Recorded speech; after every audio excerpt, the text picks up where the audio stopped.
Начнем, наверное, да? Я думаю, что все, кто хотел подойти, уже подошли. Итак, сегодня третья у нас получается лекция, да, из цикла по старшим арканам. Высшая жрица, The High Priestess. Я работаю с англоязычной колодой Уэйта. Почему?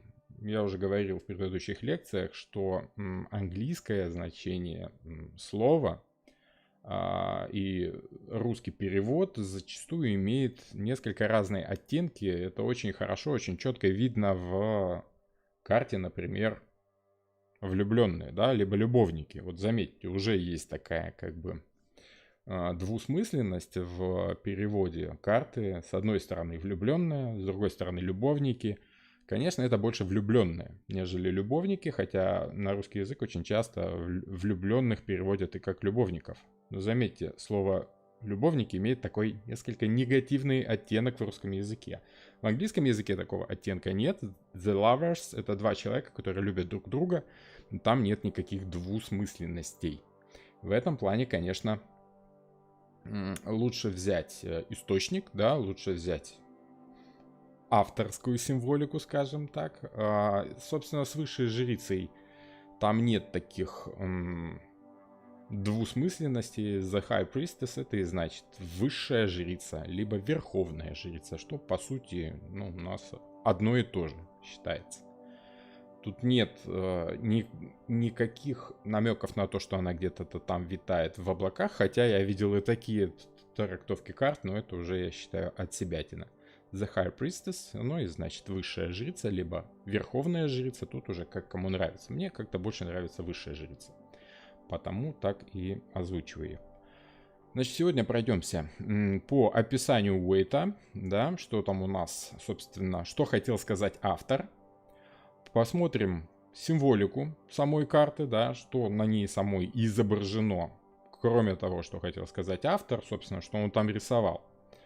Пробежимся по мифологии, кто такая Изида, причем тут Сара Коннор и Терминатор, причем тут Нео и Тринити, хотя это можно понять. Ну и Василиса Премудрая, само собой. Почему Василиса Премудрая, почему высшая жрица? Я надеюсь, это будет интересно. Пройдемся по позитиву и негативу в значениях карты в общем, ну и затронем такие темы наиболее распространенные. Это отношения, да, то есть личные отношения между мужчиной и женщиной, между женщиной и женщиной, между мужчиной и мужчиной, как угодно, как кому нравится, сейчас такие времена. Ну и, соответственно, работа социум, как вторая часть. Мы с вами знаем, что делится вся жизнь человека на то, что он делает в социуме, в частности, работает, да, какие-то там отношения налаживает, такие социально значимые, денежно-материально-финансовые. И, соответственно, отношения личные, это вторая часть жизни. Вот в этом плане можно будет рассмотреть, что карта значит в одних раскладах и в других раскладах, на две такие большие тематики. Ну и есть еще одна тематика, в которую я очень глубоко ушел в последние годы, последние пару лет. И эти расклады мне удаются лучше всего сейчас. Это по философию, по саморазвитию, там что и как. Вот это надо будет глянуть, да. Ну и, соответственно, общий совет от Бансхофа. Вы знаете, что я очень люблю Бансхофа, да. Вот шикарная книга по советам от карт Таро. Карта Таро на каждый день, по-моему, так она называется. Я ее активно использую в советах. Если вы просите совета, я обычно отсылаю к этой книге. Очень хорошая книга для ежедневного гадания по одной карте. Кстати, по философии, по саморазвитию, если у вас есть какие-то вопросы, сложности, трудности именно в нахождении себя в этом меняющемся мире, последний год это очень актуальная тема, и очень много народу приходит ко мне именно с такими вопросами. Если у вас тоже есть вопросы по поводу того, как себя найти в этом бурном меняющемся новом мире, то звоните, пишите, номер WhatsApp будет в описании к видео. Проконсультирую, что и как. Люди потом отзываются, что им очень помогает. Ну, вот такая минутка рекламы, это тоже нужно. Хорошо. Ну что ж, начнем, да? Описание Уэйта, стандартное описание, я надеюсь, там видно будет. Если что и как, да, вы можете задавать вопросы в чатик. Здравствуйте, здравствуйте всем еще раз. Можете задавать вопросы в чатик. В конце лекции я гляну, что там и как. На самые интересные вопросы отвечу, конечно. Окей. Артур Уэйт из его книги «Иллюстрированный ключ к Таро». Я редко пользуюсь этой книжкой, так как прочитал ее первым делом. Сначала забыл на пару лет, потом нашел очень много в ней интересного, поэтому советую всем окунаться время от времени и сравнивать свои ощущения с ощущениями автора. Потому как много интересного можно найти. Глядя на карту, что мы там видим? Как пишет Уэйт, у ее ног блестит полумесяц, голову венчает двурогая диадема с шаром посередине. Мы чуть позже поговорим, что это за диадема такая. А грудь украшает огромный солнечный крест. Не просто крест, солнечный крест, да? На свитке, который она держит в руках, можно прочесть слово «Тора», означающее высший закон, тайный закон и второе значение слова. Об этом мы опять же поговорим чуть-чуть попозже. Свиток отчасти прикрыт складками ее мантии, то есть она явно что-то прячет.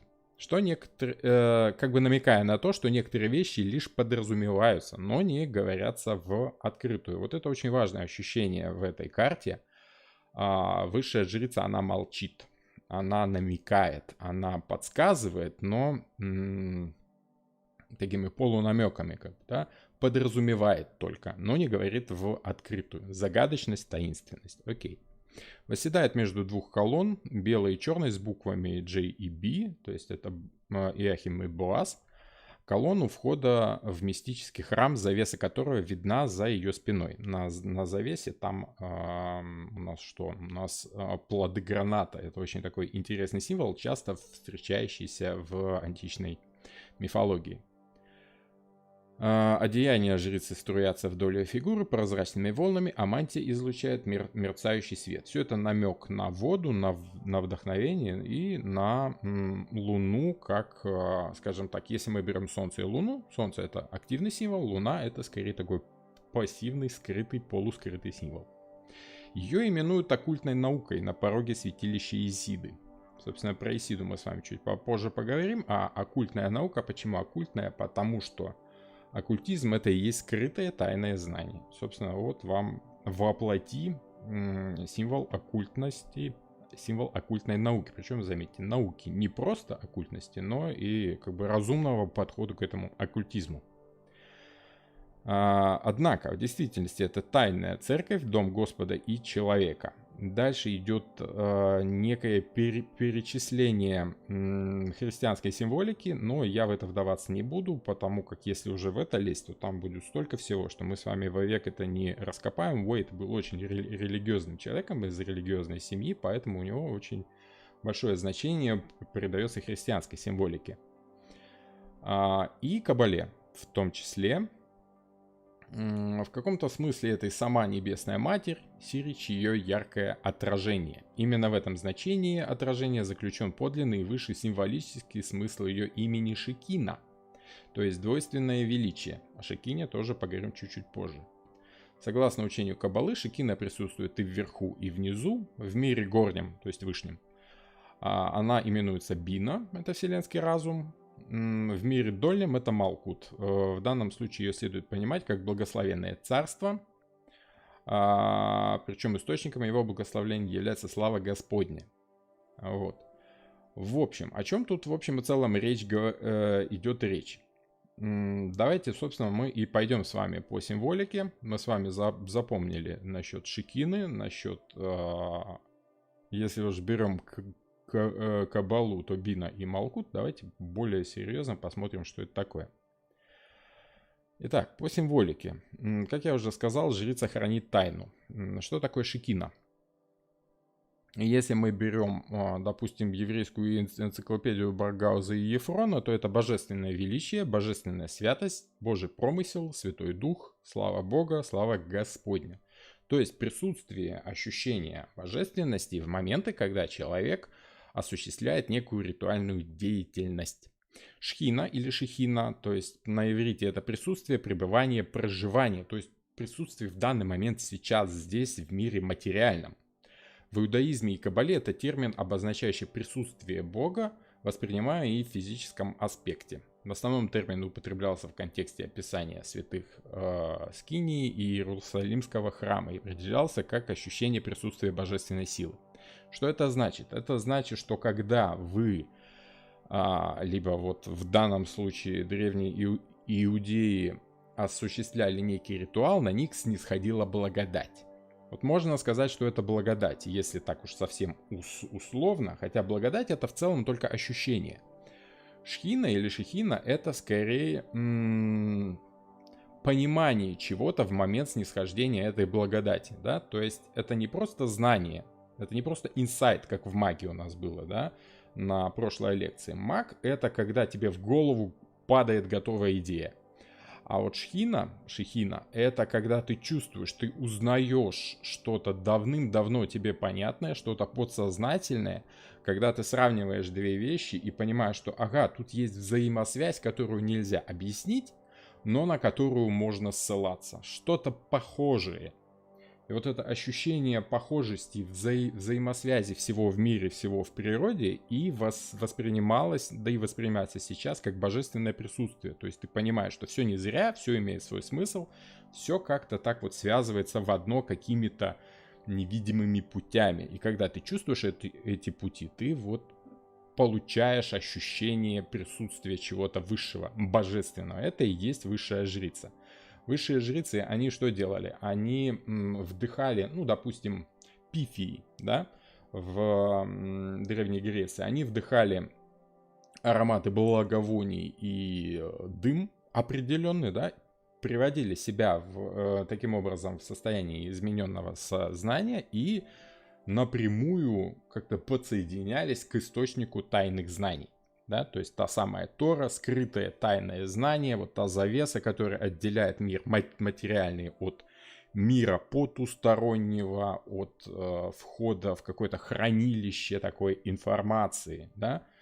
То есть жрица может туда не то чтобы зайти, она имеет туда доступ, она может поделиться этими знаниями, но сами эти знания ей особо ни к чему. Если вы идете к пифии, да, к гадалке, ей ваша информация 100 лет не нужна. Но если она определенным образом умеет работать вот с этим ощущением, с ощущением шекины, да, присутствия чего-то такого вот сверхъестественного, то она может, скажем так, для вас зачерпнуть нужную тайную информацию, скрытую от вас, и в какой-то определенной форме вам это подать. То есть, в принципе, можно сказать, что это гадалка тут перед вами сидит. Хорошо, идем дальше. Что за Бина и Малкут такие, да? Загуглите, пожалуйста, если вы не знаете, что такое древо сферот. Кому интересна Каббала, вам туда. Я не особо интересуюсь Каббалой, но в данном случае две сфероты, то есть Бина и Малкут, очень интересно работают вместе, показывая, собственно, эту высшую жрицу. Бина — это понимание, разум, причем такой пассивный, женский, как бы, да? Просто не нахождение знания, а как бы доступ к уже существующему знанию.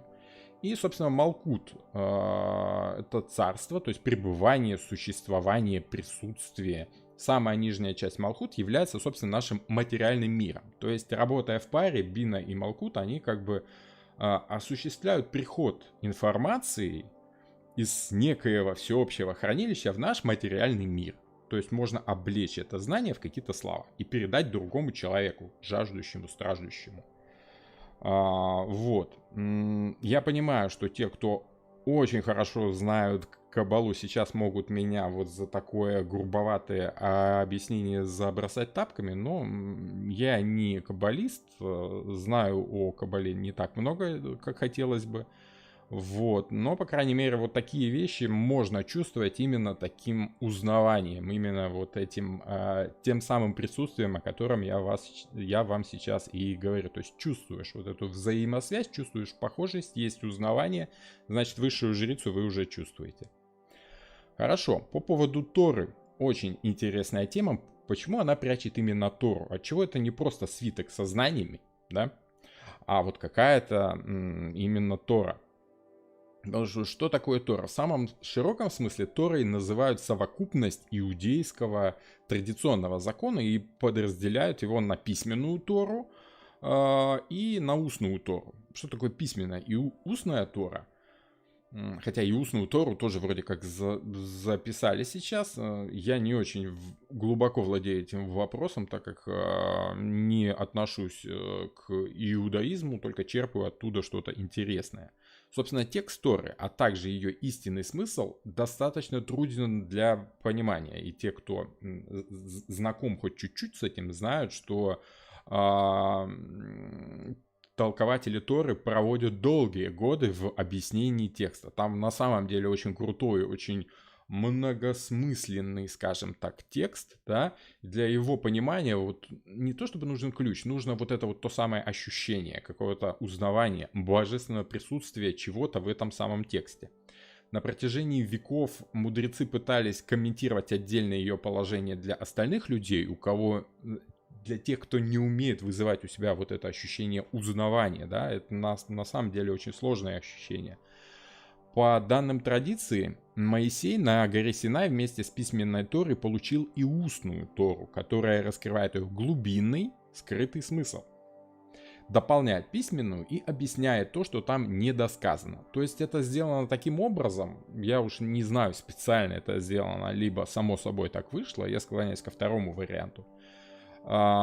Понять какие-то высшие философские ощущения, читая письменный текст, сложно. Ты должен узнавать что-то, ты должен чувствовать это. И вот эта устная Тора, это когда есть проводник, есть человек, который может тебя, ну не то чтобы объяснить, скорее допустить в это святилище, да, и объяснить то, что прячется за строчками. Второй смысл, иносказание, метафоры, аллегории. Вот это вот все, это и есть, скажем так, намек на Тору.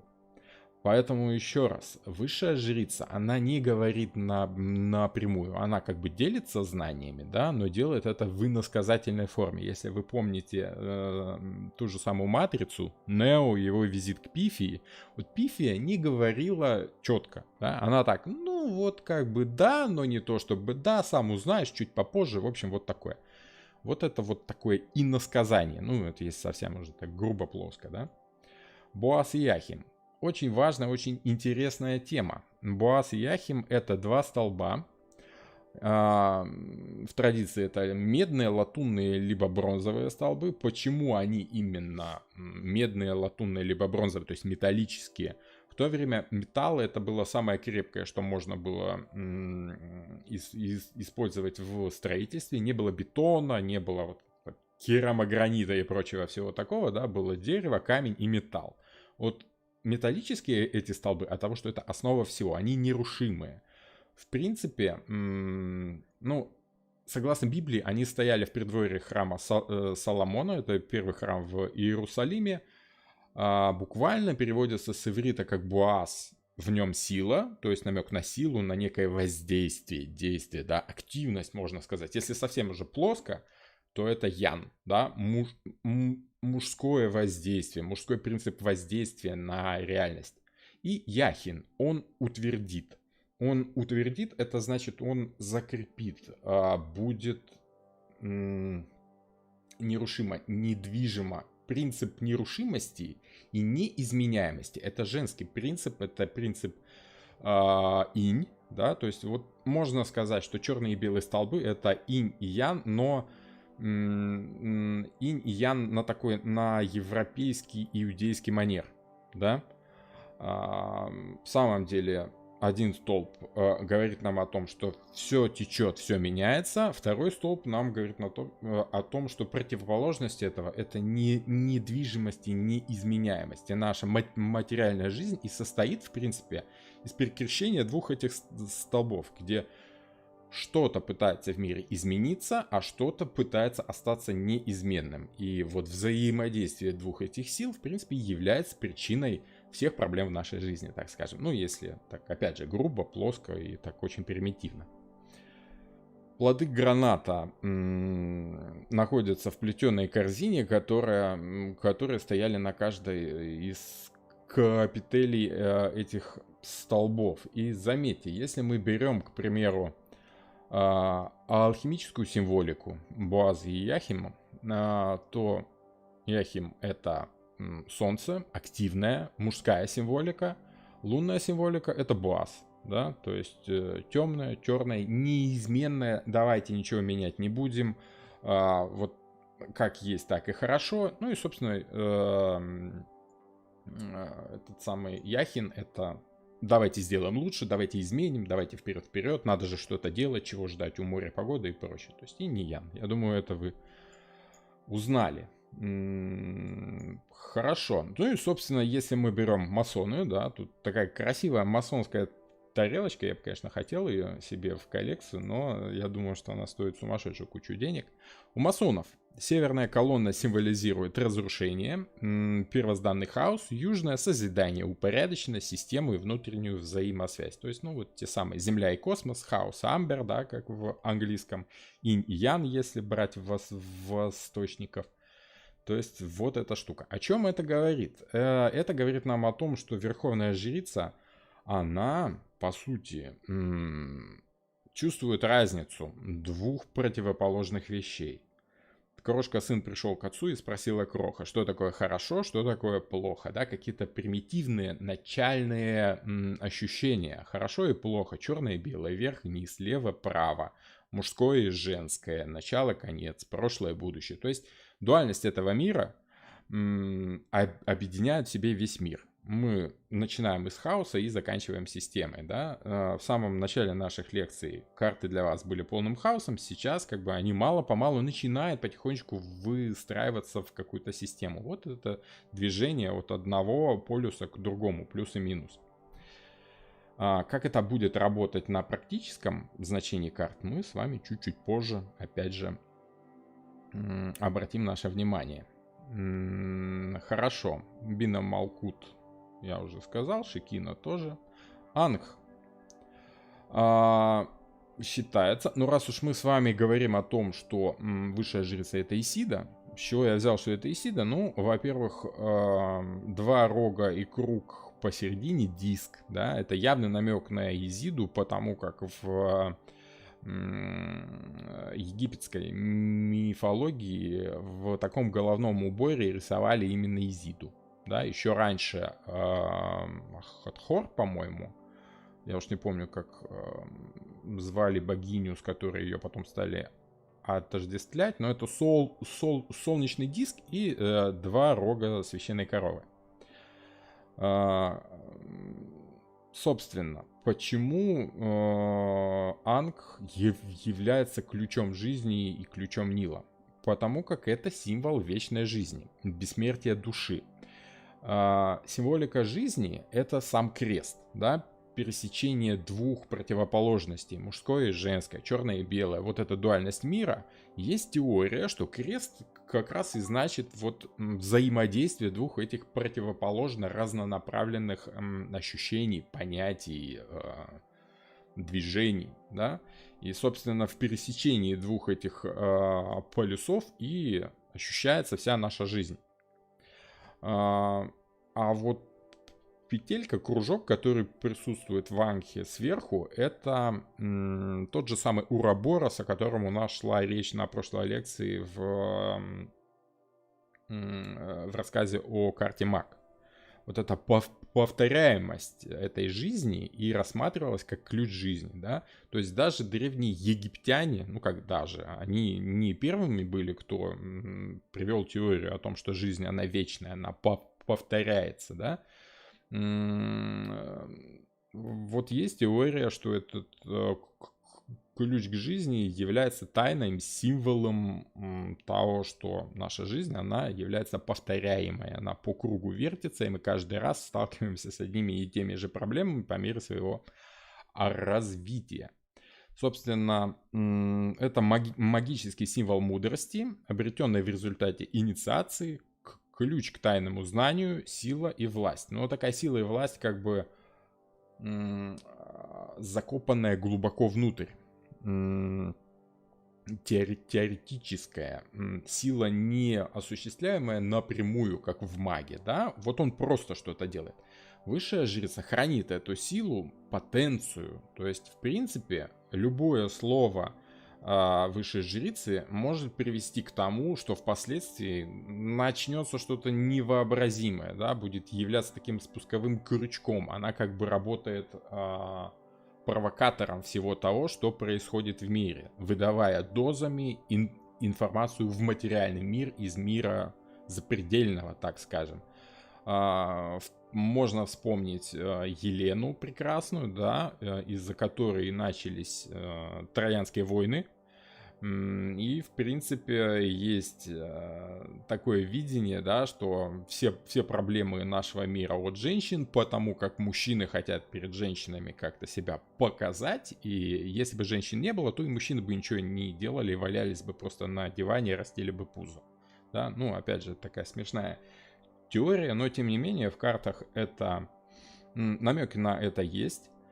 Потому как Исида, допустим, давайте более подробно поговорим про Исиду чуть-чуть позже, но она как раз и являлась не главным действующим лицом в мифологии египетской, а являлась как бы самым главным помощником, самым главным поддерживающим фактором всего происходящего. И без нее бы, конечно, не было ничего, но не она являлась причиной всех бед. Поэтому тут в мифологиях может быть чуть-чуть по-разному, но то, что она своими знаниями провоцировала других богов на некие действия, это да, тут с этим не поспоришь. С этим амулетом, сангхом, египтян хоронили, уверенные в том, что усопших ждет жизнь в другом мире. Ну и, собственно, существовало представление, что именно так и выглядит ключ, которым можно открыть врата смерти. Вообще, цикличность в ощущениях жизни и смерти для египтян была самой главной идеей. Именно из-за того, что они жили на постоянно каждый год разливающемся Ниле, и для них вот эта вот цикличность, да, аграрное земледелие в дельте Нила, для них это было вот этой символикой постоянного повторения цикла жизни. Жизнь, смерти, жизнь, смерти, жизнь, смерти. И они считали, что это бесконечный процесс. Вот, что интересно, что для ранних христиан Египта, для коптов, впоследствии Анг символизировал вечную жизнь, которая была подарена человеку благодаря жертвенной смерти Спасителя. Об этом, опять же, чуть-чуть позже, но возобновляемость и воскрешаемость чего-то тоже тема очень интересная, и высшая жрица, она нам указывает на то, что теоретически плодородие для возрождения новых и новых и новых идей у нее есть. Собственно, гранат-то и значит вот плодородие, да, от того, что в нем много зерен. Не один плод, да, а их как бы много-много-много, множество. И из каждого этого зернышка может родиться что-то еще. Хорошо. Теперь давайте чуть попроще заглянем в мифологию. С каждым шагом у нас все будет все понятнее, все естественней и естественней. Собственно, Изида, да? Если мы с вами глянем вот на те самые два рога коровы священные, да, солнечный диск, хотя вроде бы это лунная тема, да, но традиционно рисуют солнечный диск. Тут мы с вами спорить не будем. Опять же, я не египтолог. Некоторые считают, что у высшей жрицы на самом деле это фазы Луны, и тут вот полная Луна, да, ну, скорее больше похоже на Изиду, один в один, да, так что уж не будем от себя придумывать, это не Луна, это не рога Луны, это рога коровы именно. Хорошо, Изида. Кто такая Изида? Богиня Изида олицетворяла плодородие, любовь ко всему окружающему. Можно сказать, что это была своего рода Афродита древнего Египта. Исиду воспринимали как защитницу мертвых, покровительницу беременных и символ верности, женственности и материнской любви. То есть в данном случае она все-таки выступала чуть больше, чем узкоспециализированная, скажем так, богиня Афродита, да? Она, кроме того, что была женственной, была еще и умной. Поэтому тут можно сказать, что Изида это такое как бы слияние, ну, если их, конечно, можно сливать, да, условно давайте возьмем, это слияние Афины и Афродиты. То есть и красивая, и умная, да, то есть как в том анекдоте в этот раз у нас, видите, получилось все-таки Изида.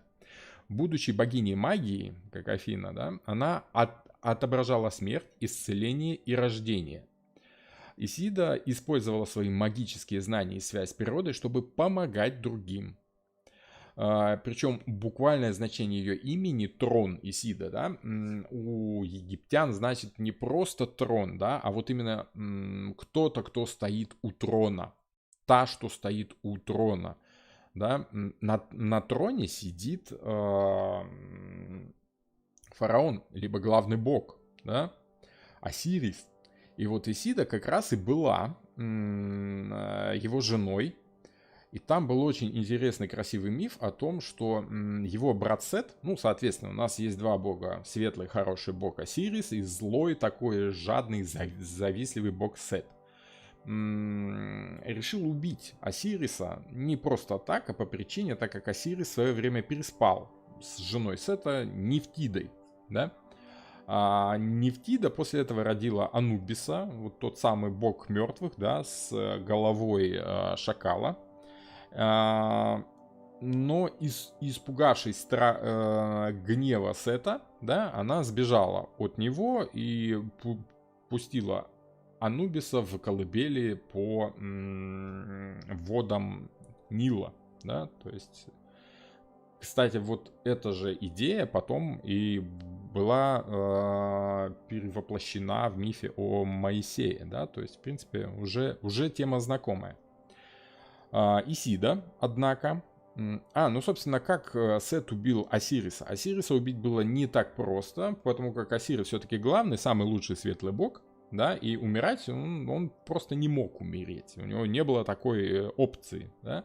Так вот, умереть он мог только по своему желанию. И Сет подарил ему на день рождения, на всеобщем пиру, очень красивый саркофаг. Но не ему подарил, собственно, а сказал, что вот этот саркофаг я дарю тому, кому он придется в пору. Вот этот очень красивый саркофаг. Осирис решил примерить этот саркофаг, залез в него, он ему пришелся в пору, быстро подскочили слуги Сета и залили свинцом, собственно, пазы этого саркофага. То есть очень узнаваемая тема, я подарю это тому, кому придется это в пору, да, вот то же самое яблоко, да, мы помним, самой прекрасной. Вот, тема, опять же, знакомая. Собственно, вот таким образом Сет убил Осириса, разрезал его на много частей и разбросал по всему Нилу. Так вот, Нефтида помогла Исиде по итогу найти тело ее мужа. Они вместе с помощью Анубиса, бога смерти, воскресили этого Осириса, да, собранного из кусков, да, и Исида смогла зачать от него Гора, бога небес и солнца. То есть миф о смерти и воскрешении, и потом опять смерти и воскрешении, и опять и снова, это вот тема уже давным-давно знакомая. Вот, и это очень, скажем так, узнаваемая тема еще с древних шумеров. Вот, собственно, такая тема. И зачем я вам все это рассказываю? Дело в том, что Исида очень часто изображается, собственно, с этим богом Гором, как вы видите, держит его в руках и кормит его грудью. Эта идея перешла потом в христианство и стала прообразом Мадонны, да, Богоматери, матери-кормилицы. Эта же тема шла и из Афродиты тоже. То есть это вот та самая тема материнства, покровительства, помощи тому, кто попал в беду, помощи новорожденным, помощи слабым, обманутым и прочее, прочее. Не возмездие, не как-то мести, чего-то такого, а как раз помощи тому, кто в этом нуждается. Поэтому Исиду воспринимали и как защитницу мертвых, покровительницу беременных, символ верности, потому как она сохранила верность своему мужу, да, символ женственности и материнской любви. Все это у нас будет еще и в карте Солнце, и в других картах, и в карте Императрица. Само собой, там очень такая богатая символика. Собственно, поэтому Изида. Потому как она владела тайным знанием, как можно воскресить человека. Ну, в данном случае Бога, да, Осириса. Как из мертвого снова сделать живого. Как сходить по ту сторону, в тот невидимый мир.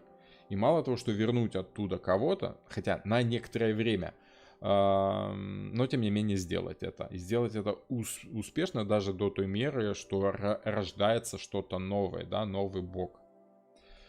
Кстати, что интересно, если мы с вами помним, этот самый Осирис, его часто рисуют зеленым от того, что... Ну, и современные люди считают, что он зеленый от того, что он какой-то зомби, да, либо там какой-то мертвый человек, что-то такое, бог мертвых. Нет, зеленый он потому, что он является символом постоянного воскрешения и круговорота этой жизни.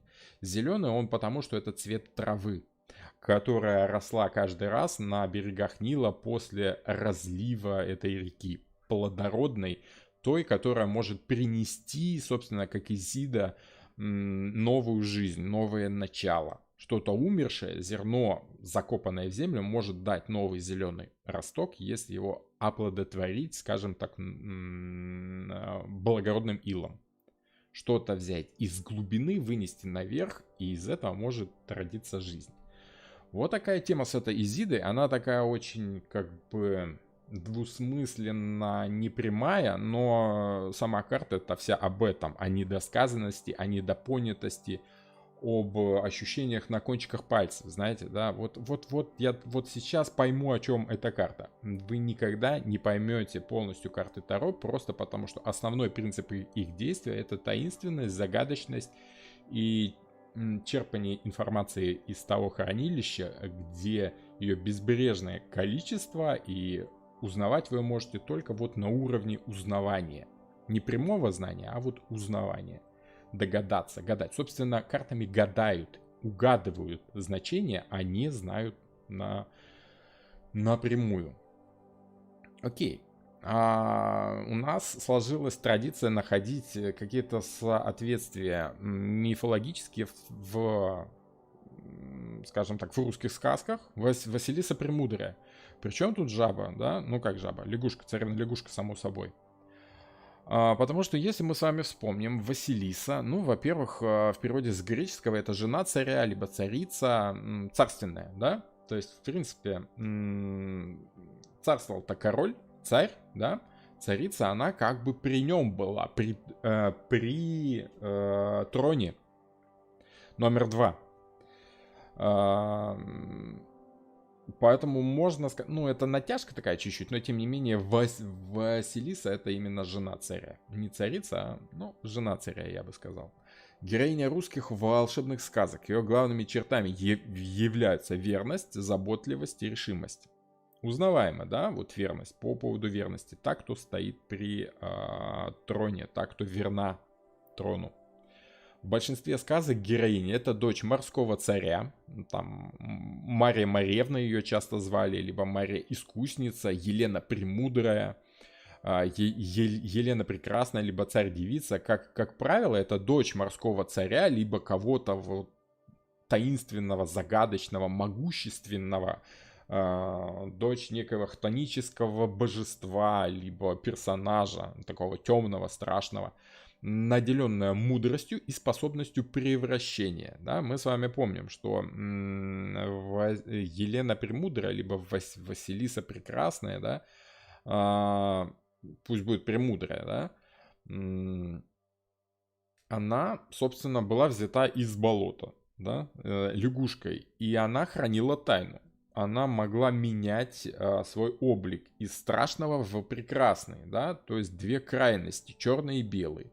Да? Дуальность, так скажем. Героини, как правило, любят мужчин. Ну, вот все вышеперечисленные. Мария Мариевна, да, и вот они все. как правило, они помогают главному герою. Они не являются главными героинями сказки. Они как бы помогают главному герою, который сам, в принципе, сделать ничего не может только приходить и жаловаться жене. Вот, понимаешь, тут царь задал задачу, что делать, не знаю. Она находит некие способы, она откуда-то из рукавов выбрасывает косточки лебединые, ну помните сказку эту, да, она что-то прячет в рукавах, то есть ощущение того, что у нее всегда есть что-то в запасе. Она всегда может заглянуть в базу данных и найти ответ на нужный вопрос. Не кручинься, мы твоему горю поможем, ложись-ка ты спать, утро вечером мудренее, а сама ночью раз и делает всякие чудеса, даже жертвует собой. Поэтому, ну вот это самое близкое из образов высшей жрицы, что я нашел в русской мифологии, да, в русских сказках, так скажем. То есть есть ощущение чего-то такого таинственного, загадочного, страшноватого, но помогающего главному герою. Заботливого, доброго и любящего. Хотя и дочь там страшного морского царя. Вот. Как-то так. Интересно. Ну, мне так видится. Собственно, почему Нео и Тринити? Тринити, если мы с вами помним, она в самом начале трилогии она выступала именно в роли человека, который знает некую тайну и может помочь мечущемуся главному герою в самом начале найти правильный путь. Она ему подсказывает некую информацию, она обещает ему поделиться чем-то таким. И на протяжении всей трилогии она является главным мотивирующим фактором для главного героя, да? Она, если мы помним, еще и постоянно хранит в себе некую тайну о знании, то есть Пифия ей что-то сказала, но она эту тайну хранит, чтобы не мешать главному герою делать то, что он должен делать там по сюжету. То есть и одновременно она его как бы стимулирует к действию, но, с другой стороны, скрывает от него всю правду. Ну, а он, вдохновляясь ее существованием, он является таким магом, она такая явная высшая жрица. По крайней мере, отчетливо это видно именно в самом начале первого фильма, там, где она такая вся загадочная и помогает ему найти знакомство с Морфеусом. Морфеус — это явный иерофант, об иерофанте мы, конечно, будем с вами говорить попозже. Ну вот, как бы, может быть, чуть-чуть за уши притянуто, но мне видится так. Но более явно миф об Изиде, о жертвующей собой матери нового бога-спасителя, да, и где присутствует тема отца, который умер, и от которого она зачала и родила потом вот этого спасителя, это Терминатор 2. Это Сара Коннор, который, собственно, отец будущего спасителя прибыл из будущего и вроде бы умер с тем, чтобы в будущем все равно опять родиться. То есть вот такой неумирающий отец спасителя всего человечества в лице Джона Коннора. Те, кто смотрел второй Терминатор, как бы вы эту тему знаете. Тут явно работа такая вот с мифологией. Сценаристы в Голливуде очень правильную траву курили. И очень красивый блокбастер с замутами о судьбе, о философии выбора в жизни вот сделали. Кстати, должен сказать, что в Голливуде ребята вообще очень правильную траву курят, потому как они блокбастеры такие и создают именно на основе уже готовых мифологических, так скажем, сюжетов, которые точно рабочие, испытанные веками и в виде нового космического боевика будут работать обязательно. Ну, по крайней мере, в последние лет 20 это точно так. Если раньше можно было сказать, что как-то случайно так они это делают, то сейчас мы с вами видим, что и «Звездные войны», и вот тот же «Терминатор», да, вспомним «Профессора» с его «Властелином колец», там тоже, ну, он, в принципе, был ученый, который изучал мифологию, поэтому там еще так все дорого-богато, да. Но вот можно сказать, что вот такая мать-хранительница, защитница, которая при всем этом не выходит на передний план, а играет вторую скрипку, но при всем этом без нее не было бы этого ничего. Вот она у нас присутствует в таком виде и в современной, скажем так, голливудской мифологии. Окей, хорошо, давайте к практическим значениям перейдем, да. Вот уже на фоне всего этого базиса, ну, может быть так чуть-чуть длинновато, да, но тем не менее, если вы не уловите вот ощущения от мифологической подложки этой, да, вы не совсем поймете, от чего именно такие значения идут в картах Таро. Если взять в общем и целом, я всегда всем своим ученикам говорю, что нет плохих либо хороших карт Таро. Те же самые смерть, башня и что там еще у вас 10 мечей. Это неплохая карта. Это карта, которая говорит о какой-то ситуации, либо о каком-то понятии, о каком-то символе. Уже как человек к этому относится, как он это воспринимает, уже и делают эту карту хорошей по отношению к человеку, либо плохой по отношению к человеку. Поэтому тут можно сказать, что истина в глазах смотрящего, он сам понимает, как эта карта для него хороша, либо нет. Собственно, поэтому я перестал работать с перевернутыми картами, работаю с прямыми. Просто пытаюсь разобраться, как это для человека в данном случае будет хорошо, либо плохо. Поэтому на примере этой карты давайте посмотрим, как негатив и позитив, в принципе, отображают одно и то же. Например, мы с вами говорили о том, что высшая жрица — это скрытый потенциал. Это не явное активное действие, как в маге. А именно вот то безграничное море, как мы с вами видим, возможностей, которое от нас в нормальной жизни скрыто. И появляется у нас только при ощущении шкины, да, шихины, то есть вот этого божественного присутствия, вдохновения такого. Это не инсайт, как у мага, да, идея не готовой падает в голову. Человек начинает узнавать, угадывать что-то. То есть он видит скрытый потенциал в чем-то. То есть это как общение с каким-то новым человеком. Вы видите человека, вы понимаете по его мимике, жестам, по тому, как он говорит, что это может быть для вас потенциально интересным человеком, но вы его еще не знаете. Вот это чувство узнавания, угадывания интересного для вас человека, вот это высшая жрица. С другой стороны, карта в негативе может и говорить о том, что высшая жрица, она утаивает те возможности, которые есть у человека, просто прячет его за множеством других похожих. Поэтому сложно временами понять, что человек-то, в принципе, потенциально для вас интересен, но как он проявит эти свои способности, да, по отношению к вам, тут уже как карта ляжет, либо хорошо, либо плохо. Поэтому тут такой негатив.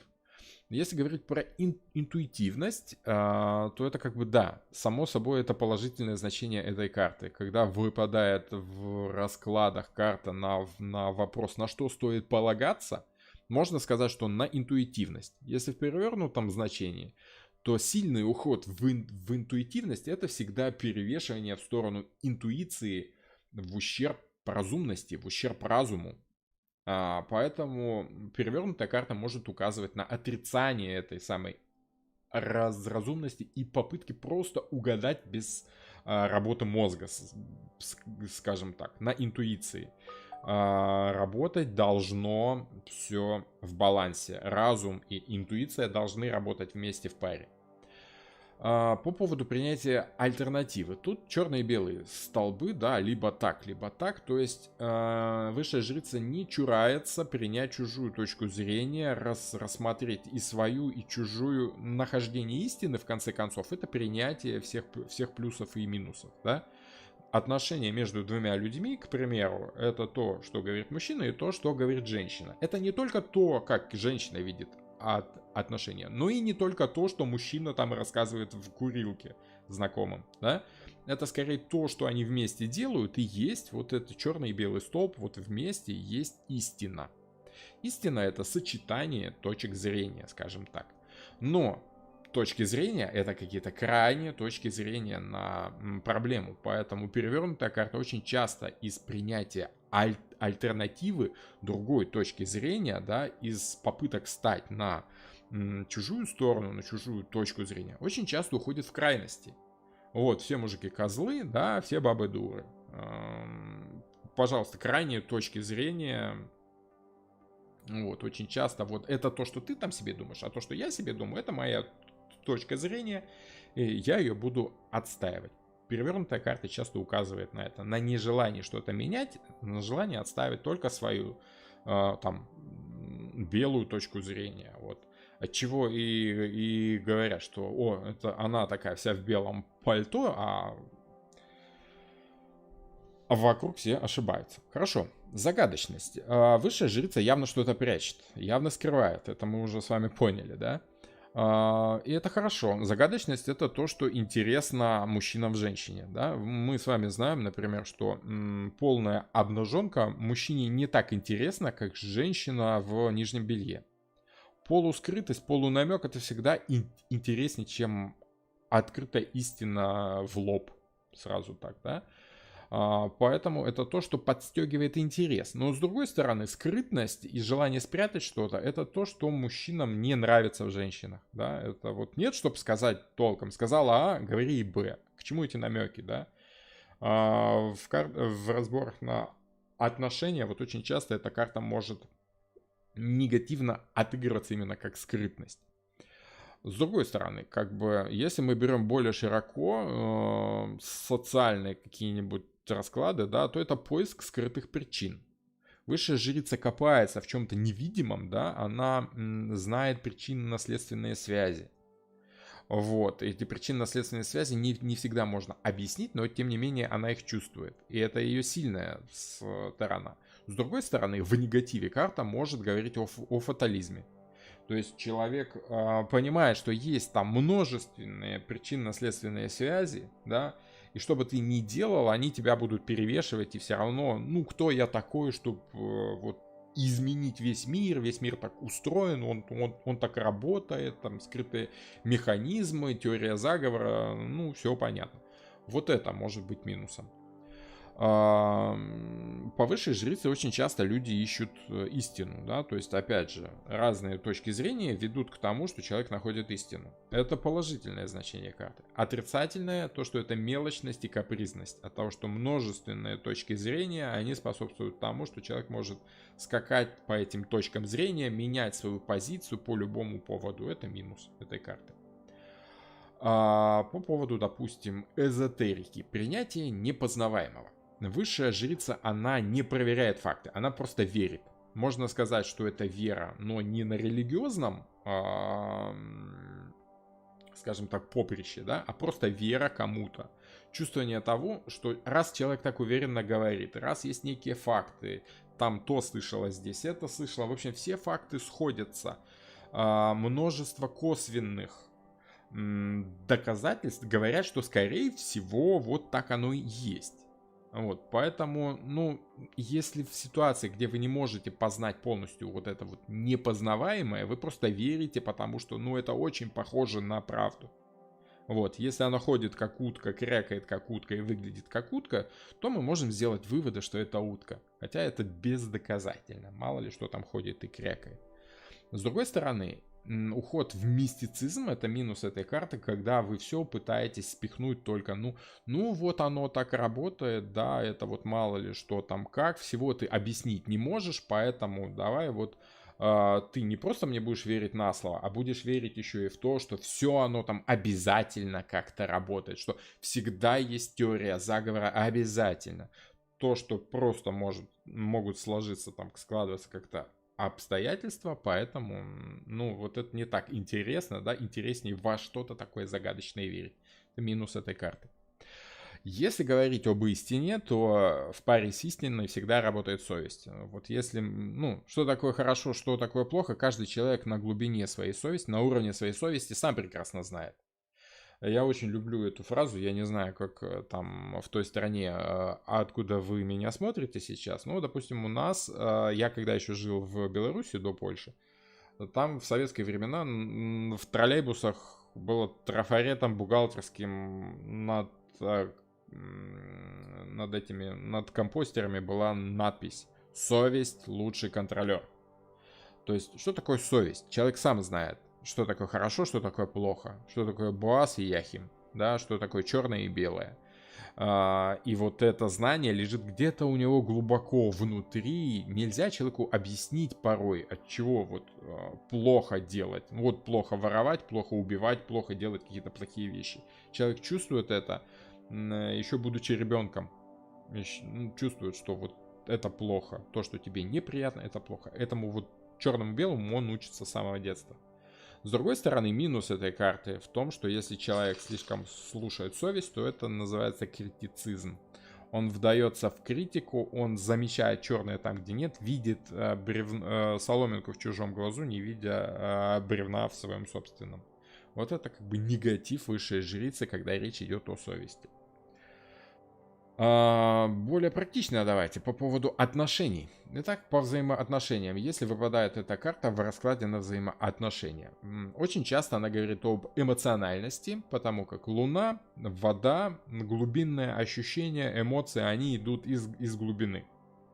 Есть теория, что вообще они являются первопричиной там мыслей, суждений, мировоззрения, что сначала зарождается ощущение, хорошо это или плохо. Поэтому эмоциональность очень важна. Минусы, да, в перевернутом значении эта карта в раскладе на взаимоотношения может значить гиперэмоциональность. Карта женская, и вот часто вот эта капризность, да, она срабатывает в превышении эмоций. Нил разливается слишком широко, да, не обращая внимания ни на что. Плюсы, еще раз, если выпадает эта карта, может значить баланс в отношениях. Женщина, либо мужчина, все зависит от того, кого эта карта проецирует, обозначает две стороны. Мое суждение белое, твое черное, да, и попытка найти некую серую гамму, да, чтобы было хорошо всем, уладить вот между двумя этими столбами, чтобы каждым всем сестрам по серьгам. С другой стороны, вот эта попытка найти баланс, она очень часто говорит о неуверенности в чувствах, да. Если ты не уверен в своих собственных чувствах, ты можешь как бы пытаться восполнить чувства мужчины там, либо женщины своими чувствами, найти себя в его словах. Высшая жрица очень часто говорит об интуитивности в решениях. То есть, если спрашивают, ну что он там думает по моему поводу, чаще всего эта карта говорит о том, что если в прямом положении, то говорит о том, что мужчина, скорее всего, думает, ну, как будет, так будет, да, по месту разберемся, сообразим. Это мужской вариант женской интуиции. Сообразим по месту, это, ну, как-нибудь там из множества возможностей, которые дает ситуация, мы найдем верное истинное значение действия.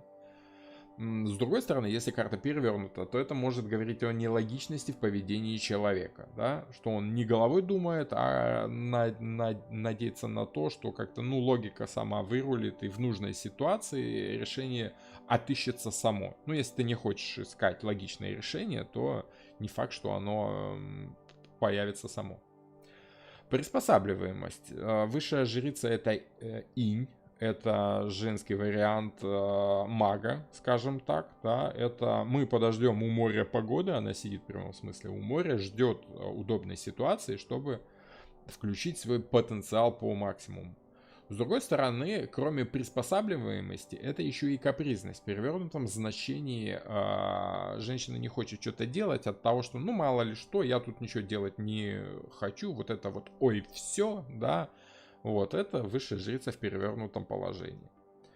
Черные и белые столбы очень часто указывают на грамотное использование гендерной роли. То есть, вот вы мужчина, я знаю, как действовать с мужчинами, буду действовать по-женски.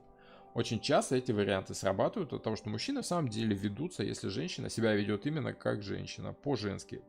Строить глазки, одеть юбку покороче, разрез поглубже, вот, и как бы из них можно видеть веревки. Это грамотное использование гендерной роли просто потому, что так устроена природа. Вот. С другой стороны, если этим злоупотреблять, то карта будет перевернута. Это крайняя позиция в гендерной роли. Ой, я такая блондинка, я ничего не знаю, спасите, помогите, вот вы же мужчины, защитите меня. Это тоже не очень, но перевернутая высшая жрица может говорить именно вот о таком поведении каверента, да, допустим. С другой стороны, хорошее понимание — это принятие всех этих гендерных слабостей. Ну вот мы женщины такие, мы так можем. Мужчины, вот они слабы вот в этом, в эмоциональности слабы. Ну что поделать, примем как есть. Что с вами поделать, да?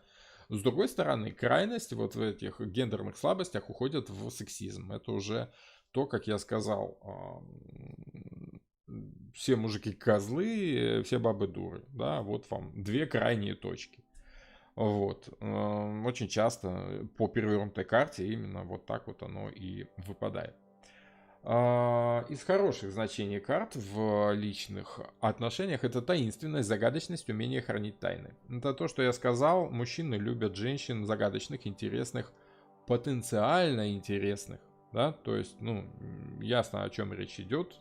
Если чувствуешь женщине глубину возможностей, что она тебя может вдохновить на что-то, это я вам как мужчина говорю, да, то самая правильная женщина в паре для мужчины это та, которая его инициирует на какие-то активные действия.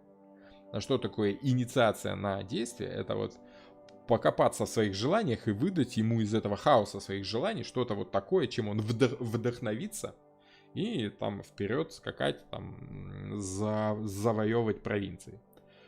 С другой стороны, чисто по-женски это может быть, еще раз, это женская карта, да? Хотя и мужчины себя могут вести так же, да, особенно в наши времена, где все так более или менее выравнивается. Это может быть утаивание информации, просто-напросто вранье и шантаж от того, что высшая жрица прячет, скрывает что-то, да, скрывает информацию с целью дождаться развития хорошей, удобной ситуации, чтобы Нил разлился вовремя, так как ей нужно. И это очень похоже на вранье и шантаж. Будьте аккуратны, если карта выпадает в перевернутом значении, и есть вопросы именно по тому, что кто-то что-то знает, сможет ли он это использовать во вред. По перевернутой карте, скорее всего, такое желание будет. Черные и белые столбы, опять же, умение предоставить выбор вариантов поведения. Опять же, варианты поведения — это множественные точки зрения. Множественный выбор — это вот намек на гранаты, много зернышек, много разных вариантов действия. Да? Ну, я хочу сегодня в кино сходить, или в ресторан, или просто прогуляться. Давай, делай уже что-нибудь, да? То есть женщина, правильно, женщина должна мужчине предоставить множество возможных вариантов развития событий, из которых он выберет, ну, в идеале, наиболее правильный и для себя, и для нее одновременно. И вот это совпадение, когда женщина предлагает на выбор несколько вариантов, а мужчина угадывает, выбирает именно тот, что ей больше всего интересен, значит, лампочка загорелась, значит, есть при новом знакомстве совпадение, значит, ага, потенциально интересная ситуация, можно двигаться дальше. С другой стороны, та же самая способность, когда женщина обращает ее в свою сторону, либо мужчина с женским типом поведения, да, это сложности в принятии конкретных решений, да, если множественный выбор, вы все знаете это чувство, когда стоишь в гипермаркете, да, в супермаркете, длинная полка, там, я не знаю, чай, да, допустим, и 28 тысяч видов сортов этого чая, и ты стоишь и думаешь, ё-моё, как много-то всего, и все, хочется, может, это или это, или это, сложно выбрать. Сложности в принятии конкретных решений, когда вам нужно уже сейчас быстро принимать решения, а у вас и то, и то, и то, и море возможностей, и потенциальная ситуация такая, как выбрать, как решиться, сложно, нужен маг. Нужен человек, который скажет, я знаю, что ты хочешь, давай возьмем вот это. И своей палочкой вот прямо вот в нужную коробку с чаем и тыкнет. Поэтому жрица всегда хорошо работает с конкретным магом, с таким вот тот, кто может пальцем тыкнуть в то, что нужно. В позитиве. Умение заинтересовать партнера, увлечь. Я уже говорил о потенциале, да. Вот он и есть. Гранат, глубины, да, широты, вот это все. Первозданный хаос, из которого настоящий маг должен выстроить систему. С другой стороны, ну, то есть это все, что женщина мужчине предлагает, чтобы он с ней сделал то, что там правильно, да. Вот я вся твоя, делай, что хочешь со мной, да. Вот, пожалуйста. Стандартному мужчине, обычному, это интересно. Вот. Ага, нам все можно. Самое главное, чтобы это совпало. То, что ему хочется, и то, что ей интереснее всего, по прямой высшей жрице, вполне вероятно, что совпадет. А вот по перевернутой очень часто женщина просто говорит, ну, делай, что хочешь, мне не важно. Да, это вот, если что-нибудь будет интересное, мы приспособимся. Если нет, ну, промолчим, скажем, соврем, да, сымитируем оргазм, либо там уже, вот, то есть мы все знаем, что это такая женская тема, просто потому, что мужчины это не могут сымитировать. Я думаю, что если бы могли, они бы этим тоже пользовались, это 100%. Окей, ну вот такие варианты по взаимоотношениям. Роман, может ли жрица обозначить женщину? Да, часто женщину, именно потому что это женская карта. Такой вот вариант женского поведения вполне вероятен. Хорошо, по работе и социуму. Тут уже будет чуть короче, так как вы уже, думаю, суть уловили, настроение карты прощупали, знаете, уже чувствуете и плохие, и положительные стороны. Само собой, что по работе, если, к примеру, вы делаете расклад на то, как вы сойдетесь с новым работником. Вот вы берете на работу нового сотрудника, как он вам вообще, и выпадает эта карта. В прямом значении это может значить потенциал и креативность, в перевернутом неумение применять эти самые знания. Потому что потенциал и креативность — это умение задать идею. А вот как ее монетизировать, тут нужен маг, который четко знает, что делать с этой идеей. Поэтому высшая жрица по перевернутому положению часто указывает на неумение применить свои богатые, обширные энциклопедические знания, да. Вот студент после института пришел, в голове вроде много всего, умный, да, смотрит, все понимает, как собака сказать ничего не может, вроде чувствуется, что он ого-го в будущем, но пока он не знает, как применить эти свои знания. По прямой карте очень часто это значит вдохновение, которое человек может черпать в самом процессе работы. Но с другой стороны, как я уже сказал, это может выливаться в перевернутой карте в непрактичность. Потому что вдохновение это такое. Если нужно работать, то ты берешь и работаешь. А когда ты ищешь вдохновение, ну это не совсем практично. То есть высшая жрица слишком много мечтает. С другой стороны, что она делает хорошо по прямой карте, это неспешный анализ ситуации. Взять вот этот гранат, да, заглянуть за завесу тайны и рассматривать долго-долго, что там можно с этим сделать, да, и так можно сделать, и так. Все возможности к нам идут из хаоса, все рождается из хаоса. Человек просто все это дело упорядочивает. Вот, поэтому вот такой неспешный анализ ситуации — это вообще работа высшей жрицы. Если по высшей жрице к вам пришел человек, дайте ему спокойно поработать, и он вам родит такие великолепные идеи, да. По карте высшая жрица можно вспомнить, что спешка важна только при ловле блох. При хорошей качественной работе человеку нужно откопать в себе эту правильную идею из глубин Нила, скажем так.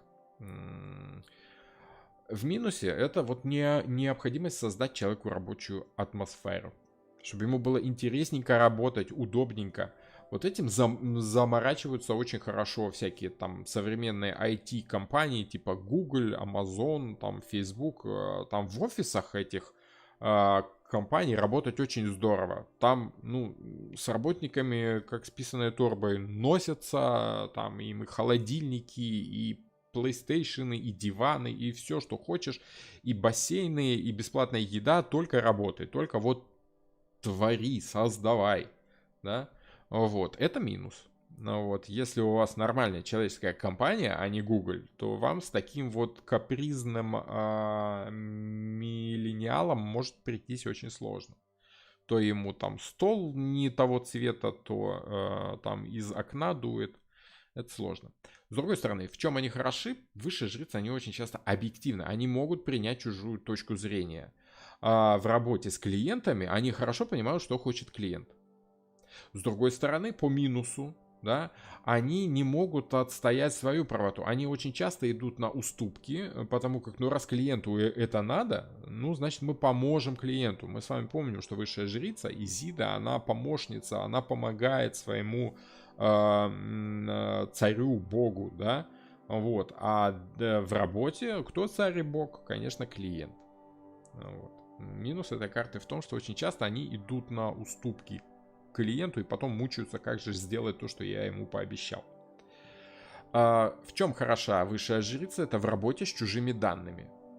Да? То есть она берет откуда-то данные, она их хорошо обрабатывает, она может из того, что ему предоставил клиент, очень креативно создать что-то такое вот интересное, родить некую идею интересную. С другой стороны, это и неуверенность от того, что если у тебя есть только данные клиента, но у тебя нет своей точки зрения на это, то тебе очень сложно создать что-то такое вот свое с нуля. Тебе нужно что-то, с чем работать, нужна некая база, материал, какие-то исследования, какие-то данные, опрос хотя бы провести, чтобы понять, что там люди хотят. Но уже если опрос проведен, то обработать данные высшая жрица может идеально родить некую интересную оригинальную идею. Плюсы еще. Конфиденциальность. То есть мы с вами знаем, что высшая жрица — это таинственность, загадочность, полунамеки, скрытность, такой вот 2, 3, 5, 10, 25 смысл. Это хорошо, если у вас там фирма там какая-нибудь завязанная на секретности, значит этот человек умеет хранить тайны. Лишнего трепать не будет. Минус этой карты в этом смысле еще и в том, если карта будет перевернута, значит, что человек излишне скрытен и врать будет, молчать, врать, скрывать что-то, будет скрывать даже от вас. Вот. Поэтому тут как бы все, что гипертрофировано, тоже становится плохо. Вот, во всем хороша мера. По плюсам этой карты еще это корпоративность. То есть, что значит корпоративность? Причем тут это? Дело в том, что высшая жрица — это намек на Плутона, потому как по той системе, в которой я работаю, те, кто хорошо знаком с моими лекциями, они знают, что я все рассматриваю вот по этой схеме, да? И у нас высшая жрица стоит в паре с магом в первом доме. Маг — это Марс и Плутон, а вот высшая жрица — это уже скорее Плутон и Марс. То есть Плутон тот самый источник энергии глубинный, да, скрытый в ядрах атомов, да, и который нужно еще извлечь, и который может дать гораздо больше силы, чем простой Марс. Вот. Это еще и разница в понимании свой-чужой. Это намек на Скорпиона, где те же самые планеты имеют тесную связь с Овном, с первым домом. И вот что Овен, что Скорпион очень хорошо чувствуют корпоративность, то есть систему свой-чужой. Черный и белый, если в Скорпионе у нас белая роза на черном фоне в карте смерть, то высшая жрица — это черный и белый столбы. Это мы и не мы. Да? Это вот наше и чужое. Это свой-чужой. Это мужское и женское. Это разделение на принадлежащих и не принадлежащих к определенному кругу общения, скажем так. К определенной корпорации. Поэтому для них корпоративность очень важна. Где это у нас? Работа с социумом, да? Вот. Минус корпоративности и понимание того, что вот у нас тесный сплоченный коллектив, ради которого мы должны трудиться, да, чтобы всем нам в коллективе было хорошо. Минус любого корпоративизма — это отрицание индивидуальности. И высшая жрица, она в принципе и индивидуальность-то отрицает. Вот маг — это индивидуальность. Это я четко знаю, что конкретно я хочу в данном конкретном случае. Вот эту пачку чая. А высшая жрица, она для того, чтобы войти в это хранилище информации, она должна со своей личностью как раз расстаться, свои личные суждения оставить где-то там. Вот, чтобы непредвзято зачерпнуть из кладези информации именно то, что нужно. Не ради себя, а ради кого-то другого, да, ради корпорации. Вот это идет отрицание индивидуальности. Мало ли, что ты там хочешь. Для блага фирмы нужно трудиться по 10 часов в день перед Новым годом, а не по 8. Вот это может наложить нехороший отпечаток на ощущение самого человека. По плюсу, по этой карте человек явно будет стремиться помогать окружающим, отсюда же и корпоративность, и работа с чужими данными. Человек рад помочь просто потому, что это в характере карты. Это инь, это женская тема, это помощь, поддержка, защита и вот это все. Минус то же самое, только со знаком минус, то есть манипулятивность. да. То есть человеком можно очень легко манипулировать, и он очень часто теряет свой интерес, он вынужден делать то, что ему скажут, он безотказный и не успевает сделать свою работу из-за того, что помогает всем другим. Вот такие дела по этой карте, по социуму, по работе, по заработку денег. Философия саморазвития, вот та самая тема, которая мне в последнее время очень интересна, да? Так что у нас пару вопросов. Плутон считается злой планетой. Нет злых планет, как и нет плохих злых карт. Плутон это Плутон. Он имеет определенные свойства. Он имеет потенциал, он имеет ощущение, у него хорошо развита система свой-чужой. Хороший Плутон, он защитник, охранитель, он вычленяет ошибки, чужие элементы и убирает чужие элементы из своей замкнутой уютной системы. Да? Он не пускает в пещеру захватчика, так скажем. Поэтому он не злой, он на работе. Понимаете? Охранники, таможенники, они не злые, они просто делают свою работу, они вынуждены быть такими. Да? Вот. Хорошо. И там еще был вопросик, кто из жрица может быть самоотверженной? Конечно, в плюсе жрица, в плюсе, в положительном значении, в прямом, жрица очень часто делает что-то ради кого-то, очень часто. Самоотверженная, жертвенная даже, как Исида, да, и как Василиса Прекрасная, Премудрая, они же не ради себя вот всю эту ерунду делали, а ради вот этого Ивана Дурака, да, который там где-то Сет его убил, да, либо сам он там где-то упал, ушибся, убился, либо просто он глупенький, не знает, что там делать. Как перед царем хвастаться, то он может, а как сделать там ковер за ночь, так он, что делать, спасибо, помоги, и вот двое из ларца одинаковые с лица. Хорошо, добрый вечер вам всем. Саморазвитие мироощущения, интуиция. Ну, я думаю, тут без слов понятно. С другой стороны, по минусу, это уход от реальности. То есть, если вы будете слишком много полагаться на интуицию, вы уйдете вот в этот мир, где такой полупризрачный, загадочный, и будете не всегда четко улавливать, что с вами происходит в реальности. Поэтому поаккуратней. Пожалуйста, при медитациях и изменении сознания. По плюсу опять, это работа с подсознанием, да, то есть если мы берем Фрейда, Юнга и прочее, вот это коллективное бессознательное, это тот самый океан, безбрежный Нил, в котором суперплодородный вот этот ил, да, вот его можно использовать, это все кладезь. А с другой стороны, по минусу, это бессознательные действия человека, да, это он не умом все рассчитывает, а ему просто кажется, и он на интуитиве так вот очень часто он правильно угадывает, ну, угадывает все время на интуитиве, ну, это, ну, такое себе, не очень. Головой тоже надо думать. Хорошо всегда работает в паре, как я уже говорил. Это может значить и сновидение, потому как это очень четко подходит к тому, с чем работал Юнг, с чем работал Фрейд. Это вот та самая кладезь того неизведанного, что может зачерпнуть для вас очень полезные знания, сведения. Тот самый Нил, из которого все разливается, весь этот ил, собственно, вот эти лягушки-царевны из этого Нила и выскакивают, чтобы нам помочь. С другой стороны, это может значить не просто сновидение, но и минусы по сновидениям, например, сомнамбулизм.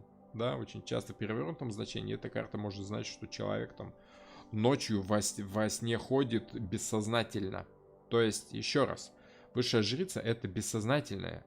Бессознательное поведение в плане сна это хождение в сне. Неосознанное сновидение это чуть-чуть не то, это чуть-чуть другое. Параллели с индуизмом не проводили, жрица мне напоминает богиню Кали. Мне богиню Кали напоминает карта смерти. Вот там это явная Кали, поэтому нет. Я вообще не индуист ни разу, поэтому ну какие-то параллели провести могу, но боюсь, я буду ошибаться. Поэтому оставим Восток восточникам, они в этом плане лучше смогут. Опять же, если мы работаем с психологией, это анима. Вот анимус это маг. Я не помню, в предыдущей лекции там был у нас, было ли упоминание анимуса, но это явно анима. Ну и минус по аниме это девочковость, как я называю, да, то есть, ой, я не знаю, я не могу, я не буду, ну пусть кто-нибудь умный подумает, я блондинка, у меня ногти не высохли и вообще у меня лапки, это вот такое вот. Вот, это высшая жрица в минусе вполне, может быть. Просто ждет развития событий, чтобы как-то там оно решилось само без ее участия. Это такой явный инь в негативе. В позитиве, в прямом значении, это может быть помощь окружающим. Почему? Смотрите выше по мифологии, это понятно. С другой стороны, если от вас помощи нет, не требуют, то прям напрашиваться, навязываться со своей помощью, это навязывание себя, тоже минус. По плюсу, оценка ситуации как есть. Объективность, да, то есть высшая жрица, она объективна. Просто потому, что она не имеет своей точки зрения, она истинна. Она стремится найти истину между двух вот этих черного и между черным и белым. Она пытается найти золотую середину, просто выдать информацию так, как она есть. А уже оценивать ее как хотите. В перевернутом значении очень часто это указывает именно на оценочность, да, то есть она очень часто срывается в оценочность, но оценочность такая не личностная, а скорее уходит к какой-то крайней точке, либо в черное, либо в белое. Вот, как я уже раньше сказал, все мужики козлы, все бабы дуры, да, вот вам две крайние, абсолютно неистинные позиции, но они очень часто могут вылазить на поверхность, если человек уходит в оценочность чего-то. По плюсу, понимание природы гендера, да, то есть высшая жрица, она по-женски очень четко понимает, что такое женственность, что такое мужланство, да, если так грубо сказать. Мужской гендер, женский гендер. Да, вот она это прям чувствует на подсознательном уровне, это просто ее свойство такое. А в минусе, если сильно вдаваться в крайности, как я уже раньше сказал, пожалуйста, все это выливается в сексизм, в такой махровый, что прям жутко смотреть бывает. В плане эзотерики, это вообще, в принципе, как Уэйт написал, оккультная наука, да, мистика, эзотерика, стремление человека как бы постичь непознаваемое. В минусе это вот эти все черные ведьмы, колдунство, как я называю, вся вот эта вот лишняя ритуалистика, нагнетание мистики там, где не надо. Это вот расшить себе халат звездами, расставить свечи везде, это вот все такое, чтобы человек заходит в помещение, а там, о, тут страшное колдунство происходит, сейчас я и вам тоже нагадаю чего-то такого. Вот это высшая жрица, там, где она больше по имиджу работает.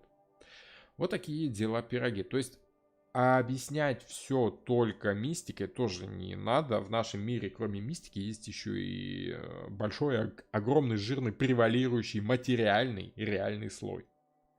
Вот о нем забывать вообще не надо. Там, конечно, есть вибрации и все вот это вот, но вибрации-то все сказываются на нашем реальном мире. Для нас, как для материальных существ, материальный мир вполне материален, как ни странно. Совет от Бансхофа. Бансхоф по поводу этой карты дает такой совет. Если вам выпала на раскладе, допустим, карта дня, да, то есть вы берете одну карту и раскладываете себе вот на будущее. Звучит так. Вам не нужно ничего делать. Дайте событиям просто происходить. Вас будут вести, и вы можете доверять тому, кто ведет. Интуиция подскажет вам, когда снова следует стать активным.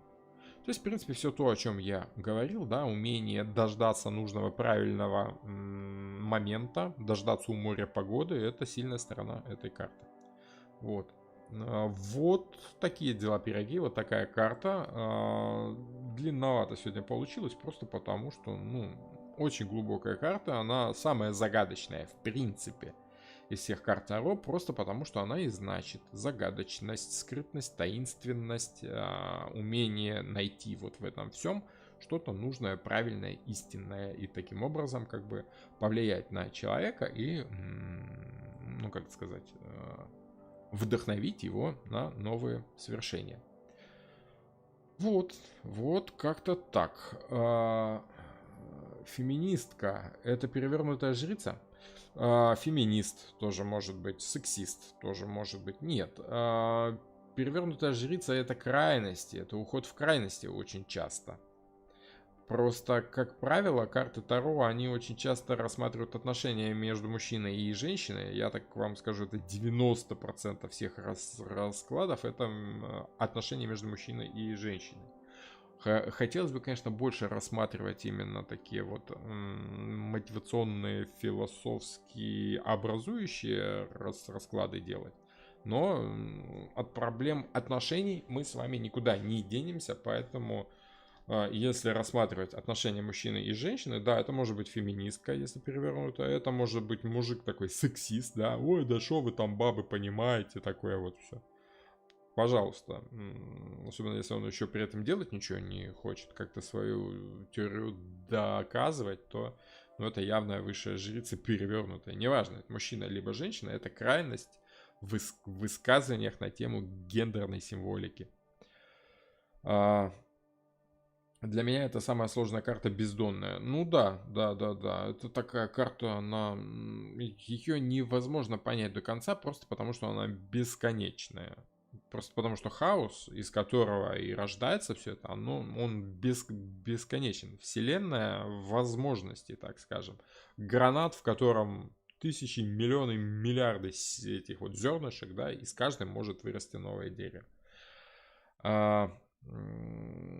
Добрый вечер. Пожалуй, завтра досмотрю. У нас в Казахстане уже поздно. Да, будет все в записи, все будет, поэтому волноваться не стоит. Много ли сходства между жрицей и луной? Тут намек. Это очень лунная карта, но это намек.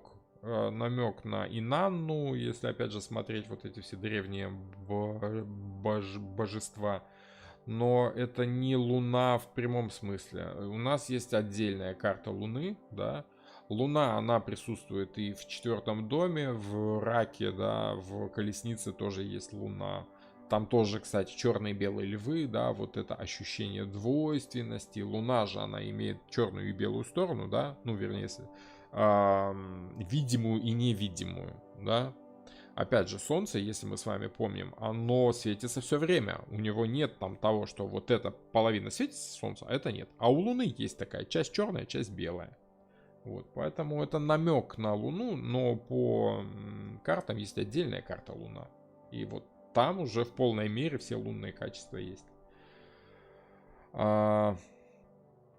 Может означать платоническую любовь, скорее надежду на то, что из этого что-то может получиться. Потому как высшая жрица — это беззаветное отдание себя. Это не столько про любовь, сколько про понимание того, что все вместе, что мы вместе, да.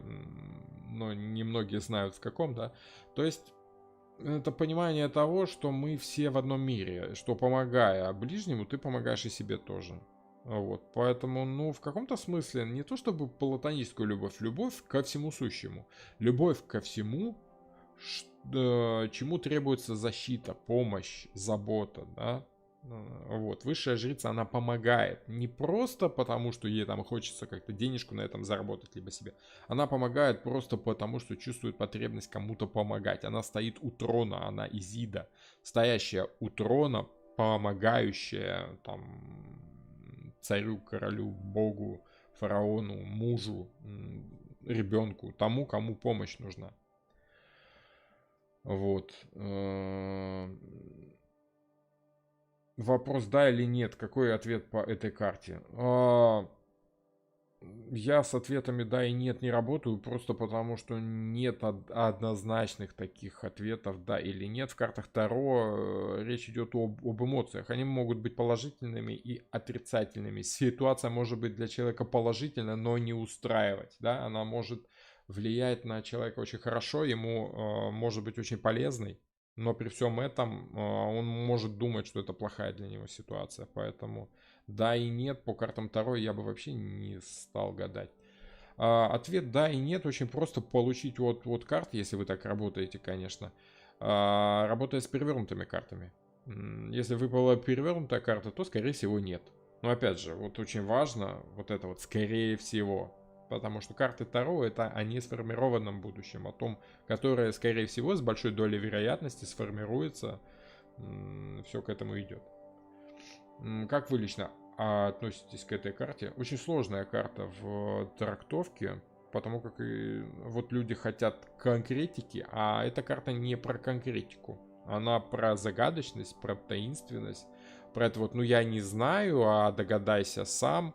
Мужчины такое не очень любят, я вам так скажу. Женщины очень любят этим пользоваться, но я думаю, что если вам тоже так будут, ну догадайся сама, угадай, попробуй, да, вот не всем это нравится, я даже думаю, мало кому это нравится. Поэтому такая карта для меня с характером. Так, что-то там еще было, параллели с индуизмом. А вы не будете рассказывать, какими свойствами наделяют планеты карты Таро? А планеты карты не наделяют никакими свойствами. Дело в том, что планеты это то же самое, что и карты, просто с другой стороны. Ну как это сказать? Это об одном и том же. Планеты это лакмусовые бумажки, которые нам показывают, что в данный момент активно, какое поведение, какие принципы в нашей жизни в данный момент выгодны, либо опасны. Вот. Карты Таро показывают это без своим положением в раскладе, своим ощущением к вам, вашим ощущением к этим картам. В общем, эта тема такая очень интуитивная, вот, и объяснить это очень-очень сложно. По планетам, ну, это проще сказать, что высшая жрица это Плутон. Это больше похоже на символику Плутона от того, что это скрытность, загадочность, таинственность, опасность в чем-то.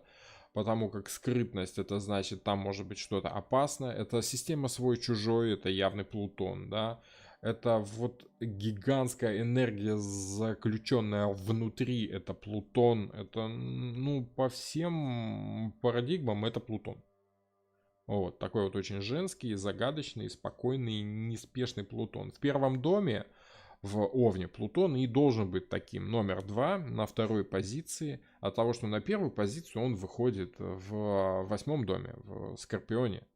Вот там Плутон играет первую скрипку, там смерть, там рождение и смерти, новый мир и вот это вот все. Вот там, да. Вот. Двойка мечей созвучно. Это чуть не то. Двойка мечей, ну там внешне она выглядит очень хорошо. Двойка мечей это недоверие, это попытка избежать активности, избежать доверия. Ну что-то есть такое, да, но скорее только созвучно по форме. Опять же, это как теплое и мягкое. Оно вроде бы рядышком, но не то. Потому как младшие арканы это младшие арканы, а вот старшие это более такие глобальные, философские. Можно сказать, что в двойке мечей есть часть высшей жрицы, вот, но в высшей жрице могут быть все младшие арканы, потому как ну, она очень многогранная, огромная. Вот поэтому я и подумал, что эта карта именно не дает четкого ответа да или нет, она слишком загадочная. Да редко какая карта дает ответ да или нет.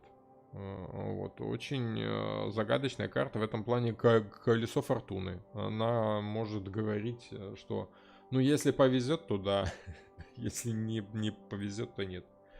Двойки далеко до жрицы. Ну это просто разные вещи совсем. Старшая аркана, младшая аркана это разные вещи. Жрица это эзотерика, нежели психология. Эзотерика это, в принципе, скрытое знание, а психология это знание о том, что скрыто. Вот, то есть, ну, это как две стороны одной бумажки. Да, просто психологи пытаются понять, что там скрытое такое, да, в душе. А эзотерики не, ну, хороший, правильный эзотерик, он не пытается понять, он пытается принять, как оно есть, и иметь с этим дело, как-то сделать. Вот можно сравнить с картами Таро. Те люди, которые вам пытаются объяснить, как работают карты Таро, да, потому что там какие-то лучи миссии, космические планеты там влияют через карты на нас, они волшебные, они с вами говорят, они мистические, вот влияют на нашу жизнь. Карты Таро — это карты Таро. Работаете вы головой, подсознанием. Это, ну, скажем так, вы не знаете, как работают эти карты, но вы можете этим пользоваться. Вот, поэтому те, кто говорят, что я точно знаю, как работают карты Таро, он, скорее всего, либо врет, либо дурак. Вот. А картами Таро можно просто работать, угадывать, гадать. В принципе, гадание — это отсутствие знания, это умение угадывать из множества вариантов, что, в принципе, жрица и делает. Из множества вариантов, из зернышков граната она выбирает правильно, просто потому, что у нее вот есть этот бэкграунд, она все это чувствует. Она не думает, она угадывает. Вот такие дела. А мир и солнце — это же да? Не обязательно. Все зависит от... Ну, в картах Таро нет да, да или нет. Там, ну, по крайней мере, на том уровне, на котором я работаю, да или нет, не существует вообще, в принципе. Оно, ну, есть реальность. Как она может быть да, либо нет? Ну, сложно сказать, сейчас сложно описать, что я вам хочу сказать. Это, ну, будет звучать бредом. Роман, спасибо вам большое, очень интересно и очень познавательно. Было не очень хорошее отношение к этой карте, посмотрела на жрецу с другой стороны. Антонина, так карты все разные. Вот, они все хорошие, они все плохие. Это как молоток, я очень часто привожу этот пример, что, смотрите, вот есть молоток, он тяжелый, металлический, на длинной ручке деревянной. Им удобно забивать гвоздь в стену. На гвоздь можно повесить, там, я не знаю, телевизор, икону, книжную полку, что кому близко, да, то есть, ну, какую-то пользу можно принести. Этим же молотком можно проломить голову кому-то, потому что он тяжелый и металлический на длинной деревянной ручке. Все зависит от того, как вы будете, в какую сторону махать этим молотком. То же самое и карты Таро. Они не хорошие и не плохие. Просто по отношению к какому-то человеку, человек видит, что вот вести себя как высшая жрица загадочно и таинственно для меня сейчас хорошо, выгодно, удобно. А в какой-то ситуации невыгодно и неудобно. Вот вести себя как высшая жрица загадочно и таинственно — это хорошая карта, допустим, если вы хотите увлечь мужчину вот этой своей загадочностью, да, вот та самая изюминка, вот это и есть высшая жрица. Но с другой стороны, если вы на собеседовании, в компанию, которая очень строго относится к вопросам безопасности, да, и вам задают конкретно какие-то вопросы, вы же не будете себя так вести. Ой, ну я не знаю, а догадайтесь сами. Тогда карта будет плохой для вас, да, то есть вы будете себя вести как глупая высшая жрица, которая ни к месту и ни к ситуации тут начинает играть в загадочность. Вот. Поэтому нет плохих, хороших карт. Есть ситуации, которые благосклонны, либо неблагосклонны к поведению такому. Благоприятны, либо нет. Ну, неужели вам не задают вопрос да или нет? Мне задают вопрос, как может развиваться ситуация в эту сторону, либо в эту сторону. Мы смотрим, как будет развиваться ситуация. Не всегда ответ да, он хороший, и не всегда ответ нет, плохой. Поэтому я помню, плохих карт нет, и планет тоже. Просто Плутон, он и про трансформацию, про смерть, и про чистку сознания, он строгий и даже суровый. Он этим и хорош. Он строг и суров, но это как тренер, да? Если у вас будет тренер по фитнесу, который скажет: ой, да ладно, сегодня ничего делать не будем, давай лучше вот закажем пиццу, да, сядем тут с тобой, там еще вина выпьем, всякое такое. Это плохой тренер. Вот. Хороший тренер по фитнесу, он должен быть таким строгим, суровым, но при всем этом он приносит вам пользу этим. Он вас дисциплинирует. Вот, поэтому он хороший. Строгий, ну, работа такая у него. Вот. Вот такие дела впереди. Хорошо, девушки. Ну, давайте заканчивать. Уже больше 2 часов. Больше 2 часов? Нет. меньше двух часов, но я уже устал. Ну и информации, я думаю, достаточно. Можно смотреть и пересматривать всякие там лайки, комментарии очень принимаются с благодарностью. YouTube это любит, поэтому чем больше комментов, лайков, тем лучше. Можно даже этим видео делиться. Я, в принципе, за этим и выкладываю эти видео, делаю эти эфиры, чтобы люди друг с другом этой инфой делились. Вот, вот так вот. Ну что ж, когда будет следующее видео, не знаю, но постараюсь в ближайшее время. Там у нас дальше, что у нас? Императрица. Вот. Тот же гранат, тоже плодородие, только уже такое более материальное. Вот. Дальше мы уже окунемся из загадочности в нормальный, приземленный материальный мир. Добренько, всем спасибо за внимание. Удачи, счастья, любви, ну и всего там. Вот. Всем пока.